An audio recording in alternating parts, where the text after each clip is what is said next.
Hello everyone, welcome to Sanmarga classes. ಸಂಖ್ಯಾ ಪದ್ಧತಿಯ ಅಧ್ಯಾಯದ 15ನೇ ಪ್ರಶ್ನೆಯನ್ನ ಗಮನಿಸಿ. ವರ್ಗಮೂಲ 3 ಪ್ಲಸ್ ವರ್ಗಮೂಲ 2 ಮತ್ತು ವರ್ಗಮೂಲ 3 ಮೈನಸ್ ವರ್ಗಮೂಲ 2 ಇದರ ಗುಣಲಬ್ಧವು. ಆಯ್ಕೆ ಎ 3 ಪ್ಲಸ್ 2 ವರ್ಗಮೂಲ 2, ಆಯ್ಕೆ ಬಿ 3 ಮೈನಸ್ 2 ವರ್ಗಮೂಲ 2, ಆಯ್ಕೆ ಸಿ 1, ಆಯ್ಕೆ ಡಿ 9 ಪ್ಲಸ್ 4 ವರ್ಗಮೂಲ 2.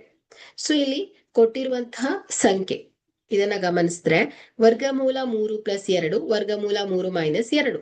ಸೊ ಇದು A plus B into A minus B ರೂಪದಲ್ಲಿ ಇದೆ. So A plus B into A minus B ಏನ್ ಹೇಳಿ, A square minus B square ಅಲ್ವಾ. ಸೊ ಹಾಗಾದ್ರೆ ಇಲ್ಲಿ ಇದನ್ನ ವರ್ಗಮೂಲ 3 ಸ್ಕ್ವೇರ್ ಮೈನಸ್ ವರ್ಗಮೂಲ 2ರ ಸ್ಕ್ವೇರ್ ಆಗುತ್ತೆ.